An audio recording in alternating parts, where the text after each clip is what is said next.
Omega just unveiled the first Omega in Space Speedmaster watch.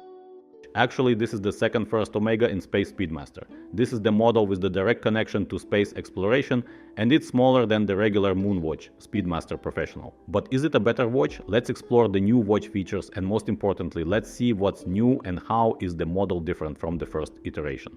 I had a chance to review the first Omega in Space model some time ago, which was a numbered edition, and it is discontinued now. So what's the deal with the first Omega in Space anyway? The new model was released on October 3rd, which is the same date when the Sigma 7 mission was launched back in 1962. That is when the history for the first Omega in Space model was launched as well. In 2012, Omega introduced the first reissue of the legendary FOIS model. It was a smaller watch compared to the 42mm Moon watches, and it was a popular model among folks who did not want the regular Speedmaster. This Omega Speedmaster is a second reissue of the vintage model CK2998 that was released in 1959. The model that was the first Omega that went to space, as the name of the model suggests. The watch was worn by the astronaut Wally Schirra in 1962 on the space mission. The astronaut bought the model as his own personal watch and wore it on the Sigma 7 mission of the Mercury program. That's how the CK2998 earned its nickname, the first Omega in space. It happened 2.5 years before the Speedmaster would be officially certified by NASA for all manned missions. There are some changes to the second generation of the first Omega in space that are nice. With these changes, I see many similarities in how Omega upgraded the Speedmaster Professional line a few years back. The watch was upgraded with the new coaxial master chronometer caliber 3861. This is the modern METAS certified manual winding anti-magnetic movement with 50 hours of power reserve, 2 hours more from the previous model. It is the same movement that drives Moonwatch models. The previous first Omega in Space model was run by the movement 1861 used in the older Speedmaster Professional. The dimensions of the watch is similar to the first edition, but with some minor differences. The new watch case size is 39.7mm, which is the same as the older. The case has the straight lugs, also very similar to Omega Speedmaster 57 models.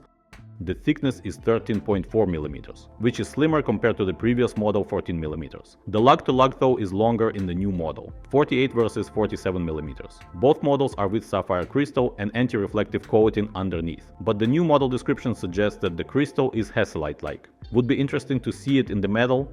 It has the same 50 meters of water resistance and no screw-down crown, which according to Omega is suitable for swimming. The new watch is not a limited or numbered edition. Looks like the model is going to be in the permanent collection, at least for a while, which is good news.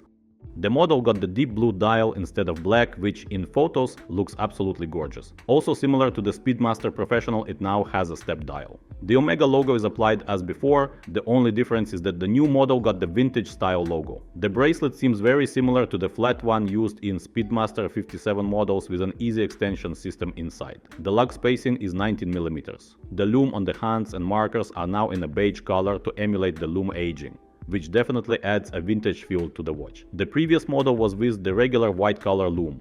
I must say the faux patina together with the blue dial looks very good, but I suspect not everyone would be on board with it. The chronograph, seconds hand and the minutes hand edges are curved for better readability, the same way as the Speedmaster Professional hands are curved. An interesting feature remains the same in the new model. The dial hands are divided in two parts, the stainless steel main watch hands, hour, minute and seconds, and white chronograph hands.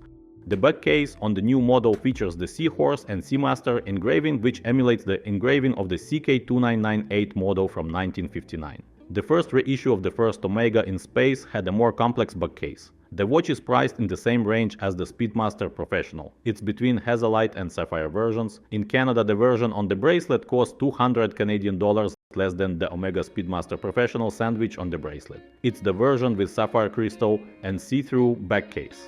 I think it's great that Omega brought back this model. The new second first Omega in Space is definitely a good addition to the Speedmaster family. Let me know what you think about the new release from Omega. Is it something you would consider? Thank you for watching. I will see you next time. Bye now and take care.